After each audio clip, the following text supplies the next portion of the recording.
It's my honor to introduce Pam as my colleague and as one of my best mentors, because guys, if you want to know how I'm growing, I'm learning to find smarter people in the room to hang on to their coattails, and this is one woman who has made a huge impact in my life in the last year. So let's welcome Pam.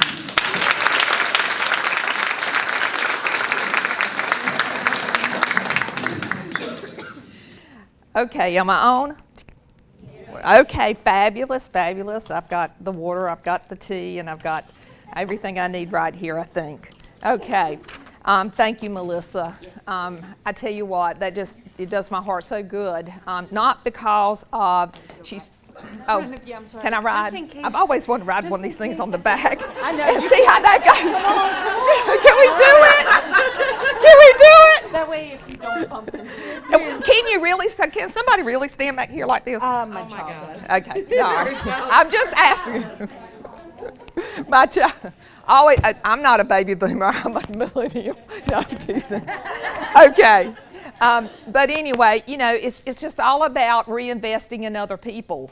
And so it's not what she said. It wasn't those wonderful, nice things she said, but the fact that she said that she was influenced and she was growing and developing from something she read and something she has been studying.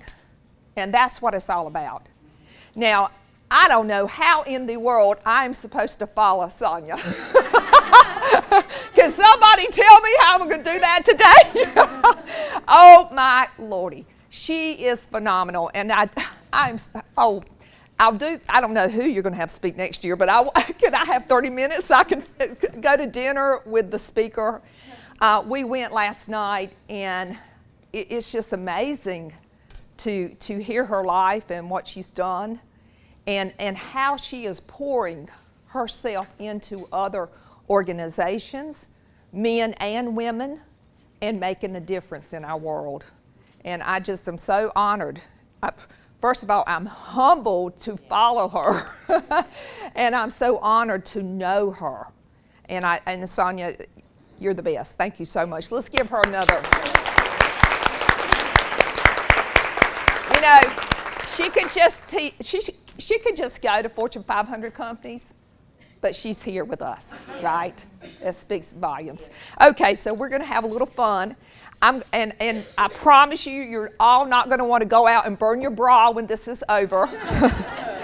But then again, we might. No, I'm teasing.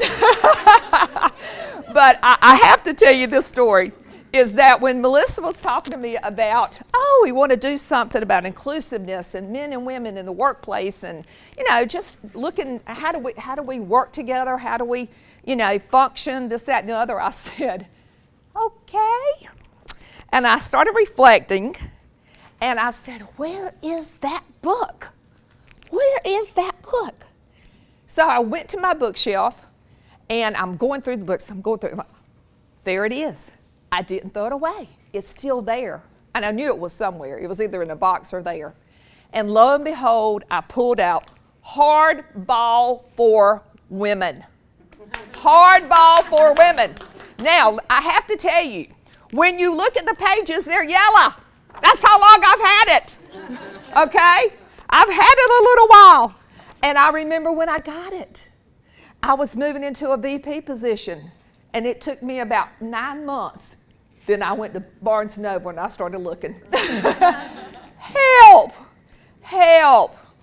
I soon learned, and coming out of the healthcare industry, I soon learned that literally, and you'll hear me say it again, we were a female-dominated workforce dominated by men in leadership. And all of a sudden, I found myself at the table. And I thought, this is interesting. This is interesting. This is a whole different ballgame. But let's move ahead. So we're going to talk about the difference between men and women in the workplace, but most importantly today, we want to learn how to do it better. We want to learn tips and tools and techniques on how we can achieve greater success as women, regardless of our role, regardless of our aspirations or where we want to go. So, but first of all, it's hard to know truly about where you need to go until you know where you've been. So let's just take a little moment to talk about that, because we cannot plan where we need to go until we understand our past. So, what happened? When did those women go to the workplace? Let's take a quick timeline here. The transition era. You know, Sonia was talking about this. This is the World War II era. And remember, it was the war that actually brought women out of the home, out of necessity, and pushed them into the factories and to help our men who were fighting. And so it was different, it was new. And of course, they were doing everything at home they always had been doing, but they were also working and taking care of kids and holding down the fort, right? While many of the husbands were away. Because people got married really young back then. Okay, and then the next era in women going into the workforce is called Roots of Revolution. That's when we burned the bras, okay? Yes, we did. And so, by golly, I've had enough. You know, it was kind of like rebellious. And I've lived that one. I remember that, you know. I remember that. And I also remember hearing women on TV talk about how you can do it all. How you can work and have a family. You can be, you know, a wife and do all those things. You can cook, you know. I heard that, and that was fed into me. And unfortunately, my mother, I'm in a baby boomer, so my mother was before me, and Mom had not done what I was embracing to do. She had worked part-time fixing hair some, but that was it. So when I was multitasking like all these different jobs, she could identify, but so much is what I realized. And so I learned a lot of lessons. And I do feel like that as we, the baby boomers, we have blazed the trail. Now, the trail's not that good. It needs a lot of work. But in many ways, we have blazed that trail to help the women behind us, just like all the other generations need to do. Yeah. And now we're in what they call the quiet revolution. Burning the bras didn't work. It didn't really work. It made a good bonfire. We got droopier, but it really didn't work. You know, it really wasn't all it was cut out to be, right? And so we decided we've got to get smarter. And more women began going back to school and getting their education. And they said, okay, we got to figure this out. We got to figure out how we're going to go to work and be just as successful as our male counterparts. All right? So, what shapes us? You know, what shapes the way we think? And it is true. There's so many things that we have that around us and we grow up in that are called social conditioning that we talked about this morning. It is definitely there. I got a wire going over my arm and it's irritating me. I'm sorry. Can I fix my bra strap right now? Where is that thing? What is that? Okay. All right. Got it. 3 men you have to endure. Okay. All right. So, do you remember this book? Men are from Mars, women are from Venus. Man, I read a commentary on this book just recently, and it was written in today's time, and they ripped that book apart. They ripped it apart. It was unbelievable, but anyway. Okay, but what has shaped us? Okay, his needs, her needs. That's out there, talking about the differences in men and women. It's a pretty good book. Life equity, why women should rule the world, you know. You can tell the women population, the female population is trying to have a voice here, okay, when you read titles like that. Work with me, and of course I had to put hardball for women. Oh, okay, so the follow-up to this is, I told Melissa about it. We looked it up. This was done in 1994. 93 was the first print, and I bought it, I think, in 95. 1 year after I'd been in the VP position. It is in print. It has been reprinted twice. I think this is 2015. So here it is if you want to go out and get it. It's got good stuff. All right. So let's go to a little flashback and watch this.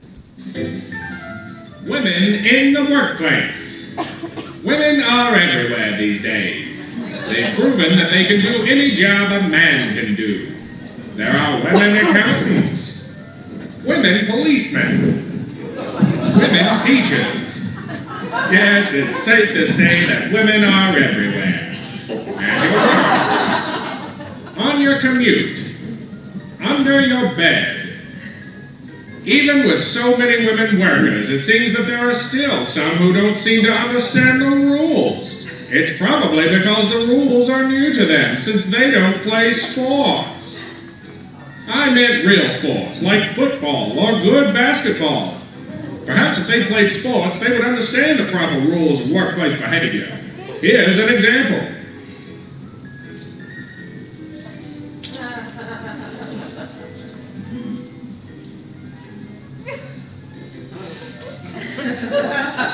Now let's see the same situation with women.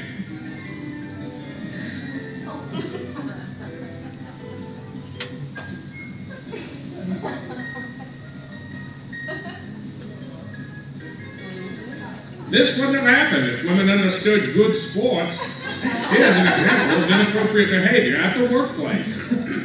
So, sir, all the strategies we've outlined taken together should put you in a very advantageous position in the coming fiscal quarter. But what do you have to say about your performance being below that of market? I thought we'd answered those questions, but I can clarify. I believe we have something in the presentation. It's because we've taken a defensive position because we believe it's a weak market. But if you look at our track record from inception, we're actually outperforming the market by 5%. Silly woman. She has no idea that she just emasculated her co-worker. Let's see how an appropriate woman would behave. But what do you have to say about your performance being below that of market? I thought we'd address that, but I can clarify. Somewhere in here I've got the... Sir, it looks like you could use some more coffee. I'll go get you some. It's nice and warm, like I was warm. I hope I have a baby soon. It was because we have taken a defensive position because the market is weak. And if you look at our track record from inception, that we are outperforming the market by 5%. Now, wasn't that more pleasant for everyone? I like my women like I like my coffee. Always getting me more coffee. Here's another example of a woman being hysterical. Thank you so much for meeting with me today. I just wanted just a minute of your time to talk to you about John and Michael. I don't think it's fair that they make more money than me. I work longer hours. I do better work. I mean, I have more experience. I have a better college degree. Classic PMS error. Don't discuss unpleasant topics like gruesome sights or blatant sexism in the workplace. It's a very uncomfortable topic for your boss. You have no right to make him uncomfortable. Let's try that again. Thank you so much for meeting me today. I just wanted to take a minute of your time and show you my cat. Is that on my phone? Real cute. She's got blue eyes like her mom. I'm gonna put her in this video.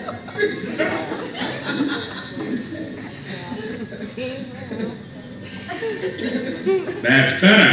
Now things are on an even keel again. To keep it simple, remember, women, you've proven you can do any job a man can do. You just can't be paid as much. Women in the workplace. Okay, a little bit of fun there. Oh, sorry. What did she say? Oh! Oh, I'm sorry. I usually clip before it gets right there. I love it. I'd love to have a baby soon. Oh my gosh. Oh my gosh. Okay. Anyway, I was thinking when I looked at the video, it brought me back to the time I was going down the road. It was probably about this era. And you can tell this is a remake because they have an iPhone and they have a computer, that's, slim computer and everything, a screen. And I remember the decal said, "I have PMS and a handgun." You know? So it speaks volumes. You kind of wanted it right then a few times. You know, you just wanted to kind of go there. But anyway, in all seriousness, when we look, you know, corporate America was built for men. Men built corporate America. And I've been married 41 years, folks. You know, I'm not a male basher by far. But what I want to share with you is that corporate America was built for men, and then times changed and women went into the workforce. We still got some laughing about this. And Did you say you've been married 41 years? I have. And I forgot the second, 41 years to the same man. I know. Girls, when you break them in like I did, you don't want to trade them in. Let me just tell you, he's a work of art. You know, I am the damn queen of everything. I got a cup last night that said that from Melissa. Oh, yes, I know. I'll teach you. I'm teaching you today about this. Okay? This is for home and work. Got it? All right. I mean that honestly. Okay, so, you know, many of you, if you didn't grow up looking at it, you probably saw reruns. Okay, and now they moved black and white to color. But it is I Love Lucy. Remember I Love Lucy? And you can imagine the scenes with Desi Arnaz. And you see the scenes, right? And Lucy with her Lucy dresses. And then 9 to 5, it was almost phenomenal when that broke into the theaters. And did you know they're doing a reboot of it? Have y'all heard about it? Working 9 to 5, what a way to make a living. I wish we had music. Okay, well, Sonia's music. But the reboot, I understand, is about now there's young girls in the workplace in today's time, and they hook up with the ladies that were in 9 to 5, and they're giving them pointers and telling them what to do. Is that not going to be great? Yes, we're going to be there. Okay. And then you got the Brady Bunch. Is that there was a story? Okay. And then My Three Sons. But look at the home life. Look at the mirror. Look at the model. Look at the mentoring that we had as women. That's all we knew, right? Okay. But not only us, but the male counterparts. That's what they saw. They saw us in those roles. They experienced us in those roles. And wouldn't you like to have someone in your life that did those roles? Yes! Yes. I love it when people cook for me. I love it when people vacuum my house and I pay them and I don't have to do it. It's nice. Okay? So this is a big paradigm shift, you know? And so, but today, okay, so that's a very conservative, what we would call conservative, not in the day it was, but today we look at that as very conservative. And then now a more modern perspective, okay, we got Oprah. So the chick flicks have changed, right? We got Oprah talking all the time. We love some Oprah, you know. Oprah's got it going on. And she's a baby boomer. Friends, the show Friends, how different that was and how it portrayed women and men interaction. And then The View, which is still out there, you know, and it's kind of out there sometimes. It's pretty liberal, isn't it? I'm just telling you what's out there. And then Sex and the City. I don't know what we did before Sex and the City 1 and 2 and whatever came on. But, you know, it's totally different. Things changed. And then, of course, I had to throw in Grey's Anatomy because it's so not like healthcare. I mean, I wish it was sometimes, but it's so not like it. I'm sorry. It is just not that good. Our docs do not look like the doctors in Grey's Anatomy. No. Healthcare people, am I telling the truth? The motivation to go to work for that is, no. So anyway, but you can see how times have changed. And so, we entered the workforce.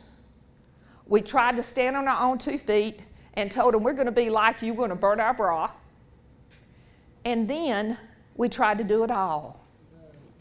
You know, I can bring home the bacon fried up in the pan, and never, never, never let you forget you're a man, 'cause I'm a woman.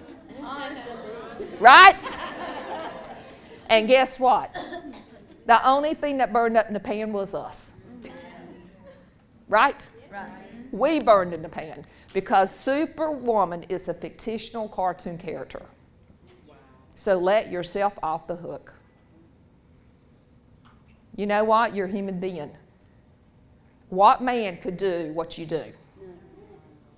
I have an amen, sister? Amen, sister. Okay. That's what I'm talking about, men. Listen up. No, I'm serious. You have 3 shifts, right? You work all day, many of you still, and then you're expected to go home, and you walk in, and you're wondering how many clothes you got to wash or dry. Somebody's got to eat something. You know, we got to eat. We got to prepare lunches for school, get school bags done, and you know, and then we fall in bed, and there's just rubbing on our leg.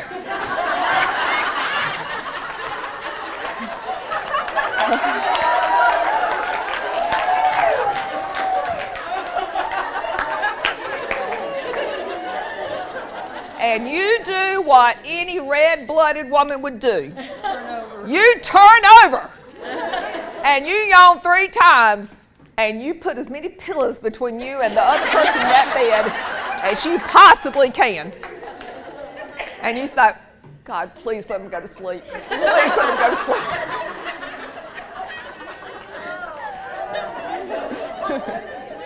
So, you know what? Superwoman fizzled out in the end, right?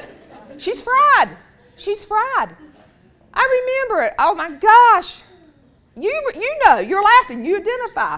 So this is the deal. We can't do it all. But then we had to cross that abyss of saying to people that had expected and grew up thinking we were going to do all, I can't do this anymore. Okay? That's a little clash. I think that's about the time divorce rates went up. And it was like, oh no! My daddy and my mama, well, I'm not your mama, right? I'm not your mother. And I you know, if there's not me, then I might as well not be here, right? So we have to look after ourselves. But, so let's talk about that a little bit more. Okay, so let's dive just a little bit more gender characteristics. The old stereotype was the men were the breadwinner. Well, guess what? Now there's 2 breadwinners many times, isn't there? Yeah.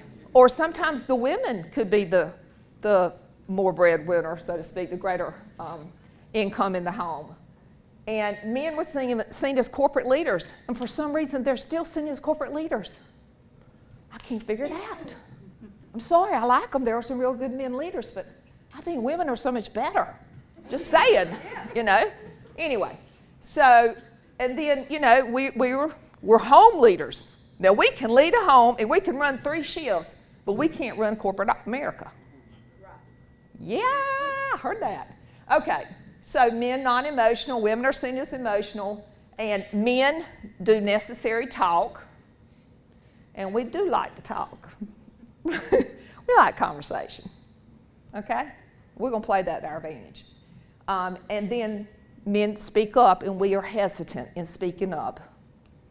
We're very hesitant. Does that sound like us a little bit? As much as we don't want it to be in some ways. And then we have to look at the way men and women think. And men and women think from a different perspective. Men separate work and home into 2 entities. And don't y'all see it? I mean, they go to work, they come home, and now when they walked out the door at work, they walked out. Okay? They didn't go to the second shift. Not all of them, I know. I told y'all we're not going to beat up on men too bad. And so, but you know, there was a period because they go in and they sit down, they grab the remote. It was a complete separation. And that's what's been modeled to them. And that was modeled to my husband.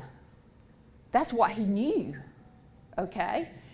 And then, so they really separate work and home life very well. They can go straight out of the work job and straight to the golf course. And they can flip that switch. They just got that switch they can flip. I really admire it. It's a great thing to have. They're very good at it. Okay, but women, we are a little different. Everything blends for us. I mean, we really, you know, we don't really leave work or home ever. If we're at work, we're thinking about our kids or home. And if we're at home, we may be thinking about work. We're very blended in the way we look at things. Now, I do admire that characteristic about being able to shut it off.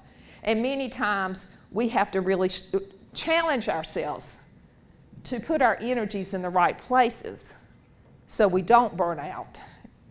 Okay. All right, true or false? At your place, you've got a little banner, so to speak, a little popsicle stick, and there's different things on it. 2 minutes here, just for 2 minutes. I want you to look at your neighbor and have a little conversation about, when you look at these pictures, what does it say to you? Okay? So, go right now.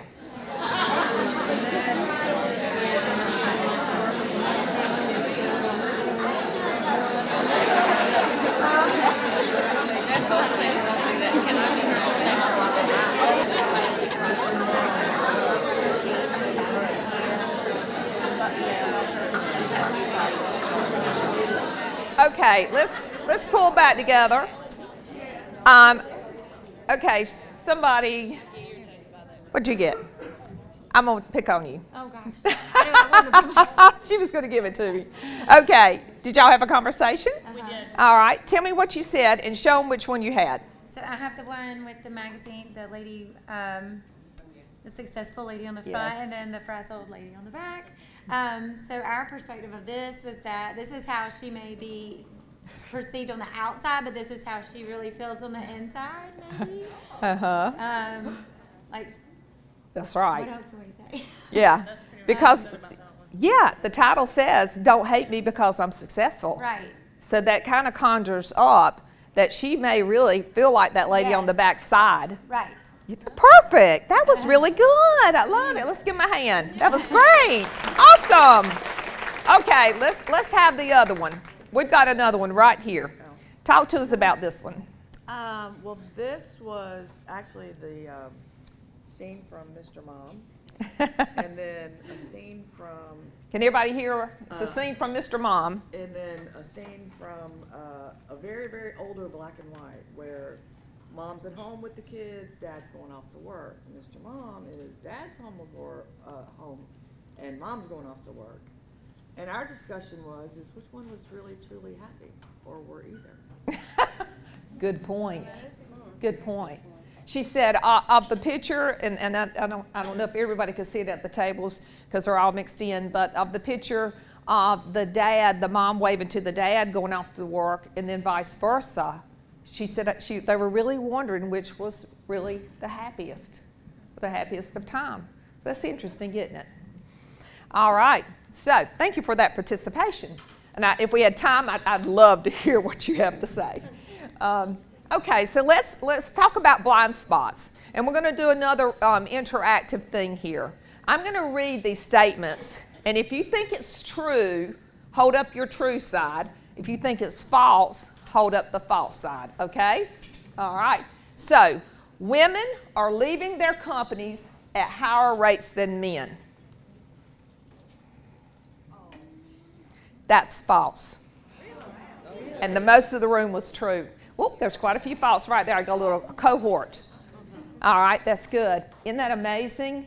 Is that they are not, and they're not anymore. Women are not leaving their job any higher than the rate of men leaving their jobs. So that's good. Okay, the next one. Women are not as interested in being promoted as males. You got that right, girl. False. They are just as interested in being promoted. Absolutely. Black women are the most interested in starting their own business. That's really good. It is true. It is true, and I'll tell you the reason why. Because they have such a hard time navigating the pipeline from entry level through getting promoted, that they say, the heck with it, I'll start my own damn business. Amen. You know? Amen. Despite facing more pitfalls to advancement, women of color, Latino, Hispanic, Asian, Black, have higher ambitions to be top executives than white women. That is true. That is true. Very good. Very good. Okay, so people think women are not well represented in leadership. True. No, people do think women are. That's false. People in general think that women are well represented in leadership because if there is one at the table, if you got 8 men in the boardroom and one's at the table, boop, we got her. Here's our poster girl. Good girl. We got you in the room. Okay, they do. People in general think that. We as women think that because we're accustomed to that. Yeah. You see, we're used to the room being male dominated, so that's become a social norm. That's not good. Okay, so men don't fully grasp the barriers that hold women back. That is true. God bless them. We need to educate them. There needs to be a lot of education around this, and it's just not being done. It's truly not being done. Okay, inequality starts at the first promotion. That is true. That is the problem. The first couple opportunities there is the problem. Women are 57% of the recent college graduates. This is what I was saying, true, absolutely, good job. This is what I was saying earlier. We went into that silent mode. And the silent mode means throwing a hissy fit and it can get us anywhere. So we had to get smarter. Right. And we said, okay, this jungle we didn't make, but we got to survive it. So what are we going to do? I got to get some degrees. I got to go back to school. I've got to have something behind my name to show that I'm just as smart as you. And now, more women are graduating than men. Fewer than 1 in 20 is a woman of color in the C-suite. True. Sadly, but true. So what do we know from all this? Okay, these are funnels. I want you to look at these 4 graphs quickly. You see the 1, 2, 3, 4, 5, 6. 1 is entry level, 2 is manager, 3 is senior manager director, 4 vice president, 5 is senior vice president, and 6 is the C-suite. Okay? That's where the chiefs sit, so to speak. All right. White men, white women. The bottom is men of color, women of color. And all you have to look at is what I call the pipeline, going horizontal through these graphs. And when you look at this, you can certainly see what's going on. In the beginning, if you look at white men and white women, the entry level, you have 36 representation of corporate roles by gender and race, and this is percentage of employees, okay? 36%, white women 31%, men of color 16, women of color 17. All right, well, you know, the top is fairly close, the bottom is really close, but look at the difference between white men and women and women of color at entry level.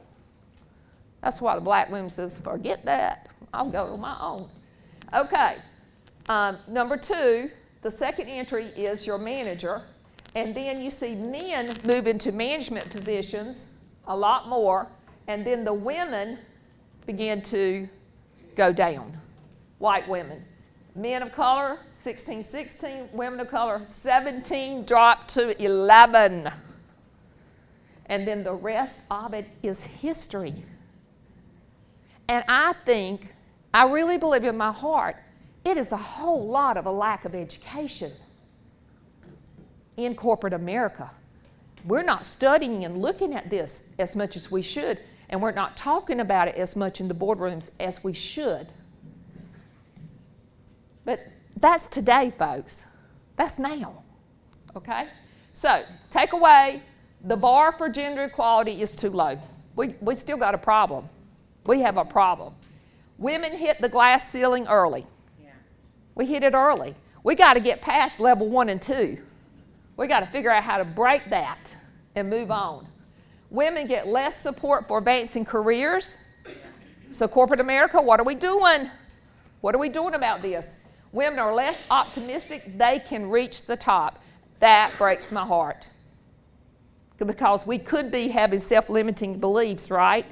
And that could be holding us back from our full potential. And men are less committed to gender diversity efforts. And they are. It's not been on the table. It's not on the menu. So we've got to get it on the menu more in a very smart way. Okay, quickly, men versus women in advancement. Here's a couple examples. Fortune 500, just a report, of the 500 Fortune 500 companies, this is sad, 27 are female CEOs, 473 are male.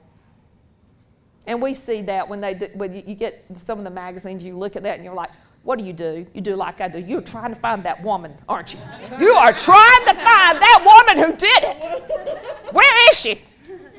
And then you go Google her and find out everything she's done. I said, man, if I could have 10 minutes with her, if I could just have 10 minutes, I want her autobiography or a biography on her or something. Okay, salary difference. We're still at 80 cents to every male's dollar. Okay, 20 cents off there. Okay, an example, and I love that. Okay, Fortune 500 company CEO is going to earn a lot more than $5 million a year. But I just kept it reasonable, some pocket change. But look at the difference. So if we're saying it's 80 cents on the dollar, that means if a male CEO in the Fortune 500 company is making $5 million, the female's making $4 million. There's something wrong with that math, right? Okay? Especially probably when you dig into degrees and experience and that kind of thing. So we've got a problem. We got a sensitivity and awareness problem here in America. Okay, now, to the profession that I love and hold so dear, it is the perfect one to talk about this in. So I couldn't resist. And I followed it for many years. The healthcare industry. We only have, and I know that's 12,440,670 people who work in healthcare today in America. Of that, 25% of that population is made up of males, 75% are females. There's a lot of reasons behind that. It's the service industry. There's a lot of reasons that so many females gravitate to that area. But if you look at hospital CEOs, 75%, it flips. 75% of them are males, 25% are female. We are a female-dominated workforce led by males. That pipeline is clogged up. Because you can't tell me we do not have women that could not be sitting in those positions. And do it better, she said. Hello. So anyway, top 100 hospital CEOs, 92 males, 8. We don't even have a dozen. 8 females. Good gracious, glory be. What in the world? They need a cure. We need a culture cure. Okay. All right. Okay. There is a study, and I've enjoyed preparing for this. The American College of Healthcare Executive Journal came out, and just the one that just came out like a week or so ago, and there was an article in it, and it was talking about, this is the research done. It said we wanted to compare to see if female CEOs of healthcare organizations versus male CEOs had higher patient satisfaction scores. And lo and behold, female-led healthcare organizations had higher patient satisfaction scores. And they said they thought it was because the female CEOs seemed to be more patient-centric and patient-focused and just had that overall, I'm going to say it, nurturing characteristics and attributes about our nature. And so the focus was more on the patient experience. And that was just really fun. Okay, so now, we don't need to get mad, we need to get even. No, we don't. I can't believe I said that. No, we don't. I didn't plan to say that. No, we don't. We really don't. If you are mad, you need to do 1, 2, 3. Yeah. 1, 2. I need to go to 30. 3, 4. You know, really and truly, we don't need to get mad and we don't need to get even. Because obviously I appreciate the male. I married one a long time. But the bottom line is we need to get smart. Yes. Smarter, because we're already smart. But smarter about the way we go about. We need what I'm calling gender intelligence.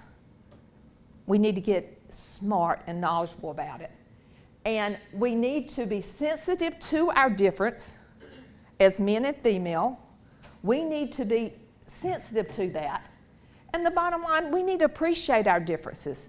Just like I appreciate a millennial young lady, and I hope she would appreciate a baby boomer. We need to appreciate our viewpoints, our perspectives, and our differences, okay? And we need, as women, to always remember we need to be on self-status management all the time. Okay, now I want to explore that a little bit. In other words, you've got to manage yourself. You've got to lead yourself. You've got to manage yourself. And the bottom line is, we are I'll use communication as an example. We do like to talk. You know, we do. But sometimes we maybe don't need to talk as much. If we're in the workplace, did you see the girl who kind of elbowed the guy away and just went right, boom, boom, boom, boom? That was good. She did good. She knew her stuff and she said it, and she didn't have to go around the block to do it, right? So that's an example. We need self-status management, and we're always, as females, we're always asking ourselves, why am I here? Do you go to work and walk around sometimes and say, why am I here? You know, where do I fit in? Do you ever ask yourself that? We need to know the answers to those two questions. And if you don't know it now, you need to work on finding it out. And maybe it's because you're in the wrong place. And if you're in the wrong place, you're okay, because you can get out of there. And you can grow and develop. And you can circle yourself with people who want to grow and develop you in another organization. So, bridging the gap, culture transformation. That's what it's going to take. It's going to take a culture transformation. Like I said, we need a culture cure. And so what are some of the things that we could do to have a culture cure? How can we transform this workplace so women are more acceptable and valued? And I want to talk about 3 things quickly. One is the value of valuing. And I'm going to explain it a little bit more. The next is what I call the 3 T's, and I'll explain that more. Think, think, think. And the next is the circle of influence. Okay, and not in that particular order. Let's talk about this. The value of valuing. Men and women are not from 2 different planets. They're from planet Earth. We're here stuck together, okay? We're here stuck together. And you know what? That's by design. So we need to work the design. And what I mean by that is we need to focus on the values that every human being have on the face of the earth. Now, right now, if I asked you to put your hand on your heart, your carotid artery, or on your radial pulse, radial vein there, artery there, I hope you would have a heartbeat, right? You're here. okay? And if you put your hand up in front of your mouth, you could probably feel warmth, respiration, right? Okay? Well, essentially, that's what matters. Because I value you. I value you because you have wonderful skills and talents and strengths and gifts. And they're really divinely given. And they're all inside of you. So I need you. I need you and your thoughts and your perspectives and your creativity and your innovation, because you can help my company be better and our company be better. And you know what? You have beautiful brown eyes. And I love your scarf. And I like your hair and I like your smile. But really and truly, most important is all those other things we just talked about and that you have inside of you. And you know what? You've got them too. And I value those things. I value those things. And so when we peel away, now I really value her because I've seen her shoes. they are kicking. But you know what? As beautiful as you are, I really value you because you're a human being and you have these great and wonderful assets.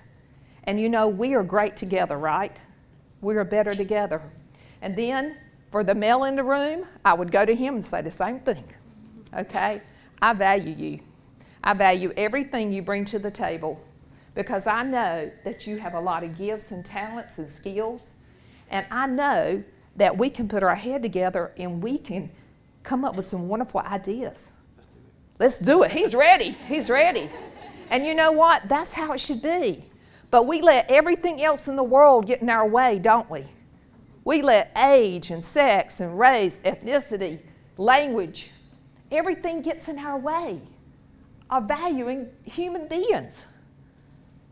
We always want to talk about what's different between us instead of all that stuff that we just talked about that's alike between us.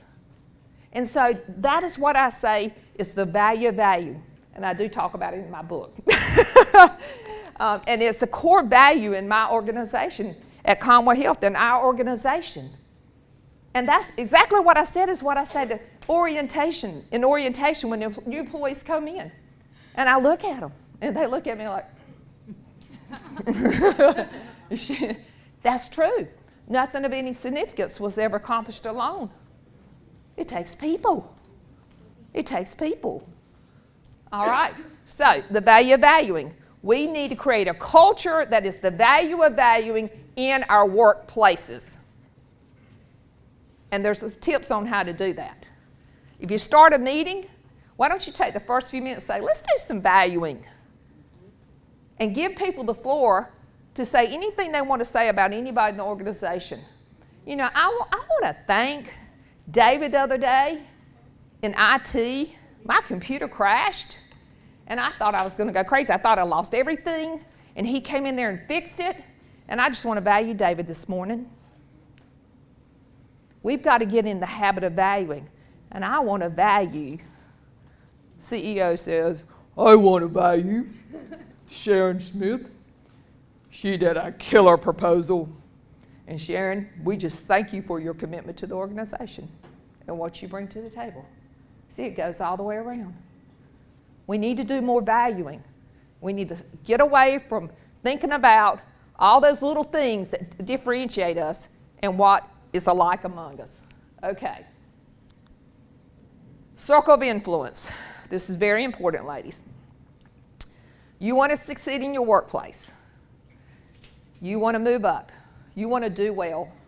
You got to work your circle. And you say, what do you mean by that? What I mean by that is leveling the playing field among gender differences in the workplace all comes down to individual influence. So, if my job description is X, and these are the duties and responsibilities I'm supposed to be, just imagine a circle around me, and that's my lane. That's what I do. Okay, I need to do that the very best I can. I don't need to meet it to be average or a little above average. I need to kill it or try to kill it. In other words, I believe there was a famous man who said, if you're going to be a street sweeper, be the best street sweeper you can be? Well, guess what? Whatever your job is, you be the best you can, because this is what happens. When you concentrate on your work and you do it well, your circle of influence will begin to grow.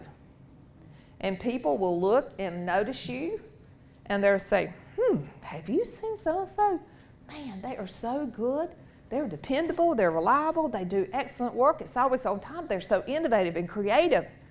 And oh my gosh, did you see that suggestion of it? People notice. When you're concentrating your focus, people notice. And that is a great way to get women noticed in the workplace, or anybody as far as that goes. Work your circle, because you want to gain influence. And as you gain influence, more people listen to you, and they ask you more questions. And that's a great way to be tapped to grow an organization at some level. So the bottom line, what we have more than a bonfire, is we need mental strength. We need mental strength. Here are the 3 T's. We have to think smarter. Be in control of your actions and emotions. Try to stay in control of your actions and emotions. Do the breathe 3 times, 30 times, go out, walk around the building. Okay, do not give away your power. You know, sometimes they're not even asking for it and we give it to them. You know? And I have to tell this really quick. Okay, so one of the first things I noticed was when I went into the boardroom as the new junior VP. They'll call you the junior back then. You're the junior. Okay, so I'm the junior VP, and I go in the room, and all of a sudden, the CEO's at the front, and then bam, bam, bam, bam. So the seats down here are left, right? Okay, I thought, there's positioning in the room. All right? So everybody, you know, one's closest to the CEO. So you know what you do? You go early.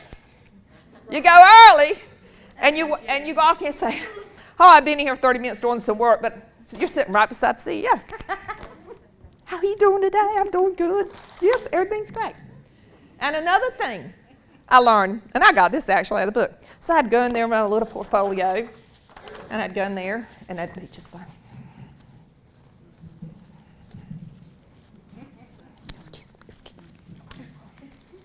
okay.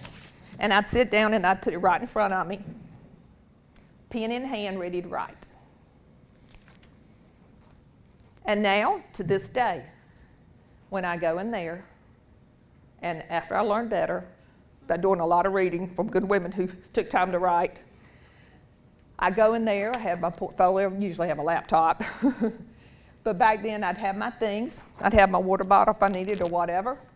I'd go in there, I'd go closest up to the CEO or whoever's in charge of the meeting. I'd take my chair and I'd pull it up to the highest position, okay? I'd take my things, I'd open my portfolio, I'd lay a paper here, a paper there, a drink there, a phone there, a beeper there used to be, and I'd have a presence. You see what I'm saying? Try it. It works. Sounds simple, but it works. You just brought yourself up as a position of authority, and you act like you had something to say, to contribute. Right? All right, just a little tip. Okay, set a high standard for yourself. Don't, just because the standard is this in the workplace, and it's not all about being promoted to leadership. It's about doing whatever job you're in the very best, by the way. I don't want to just hand on that. But the bottom line is there's a lot of pipeline there at the beginning before you get to the end that is empty. But be the best you can be regardless, whatever you're doing. And you want to have influence regardless of all the wonderful jobs there are out there. But set a higher standard for yourself. The next one is think strategically. And that means you are going to come up against barriers.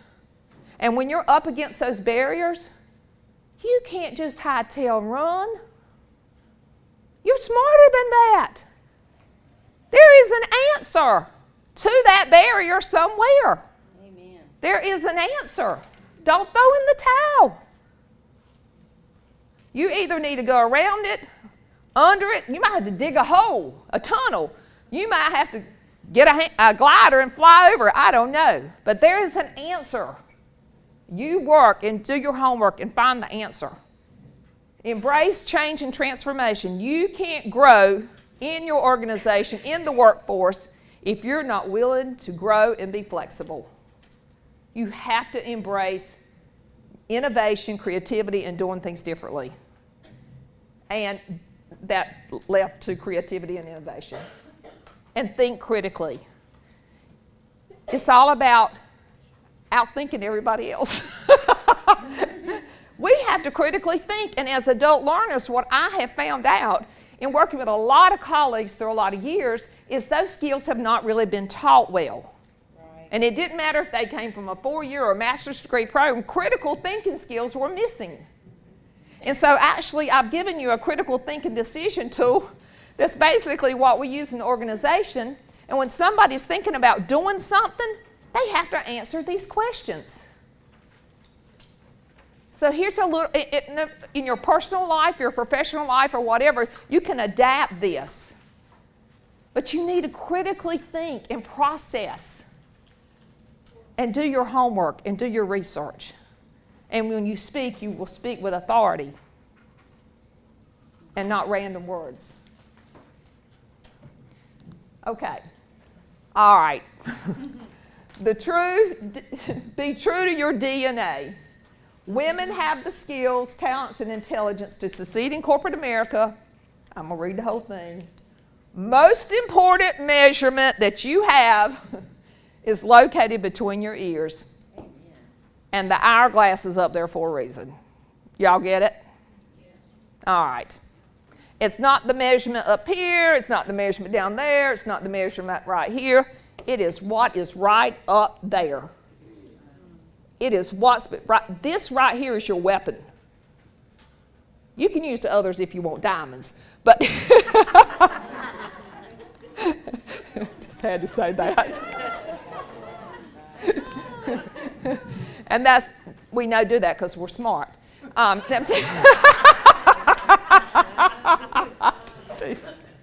Okay, but really, that's what I mean. We've got to have gender intelligence. We've got to think smarter, right? Think strategically, and we have to think critically.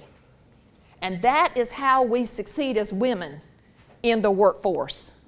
And we bridge that gap. Ultimately, this is what I'm talking about. So don't buy into what you see on TV. Please don't. I mean, it's awful because it's conflicting messages all the time. You see women half-dressed on TV screaming about rights and being respected. I'm sorry, but, you know, sometimes you get what you ask for, and you have to, I didn't mean that way. But anyway, I probably should have said that. I didn't mean the way it sounded. But anyway, what I mean is, if I go to work and I'm showing my cleavage down to my belly button, you know what? I'm sending the wrong message, right? Right. Now, women can wear what they want to and be what they want. I'm not saying they can't.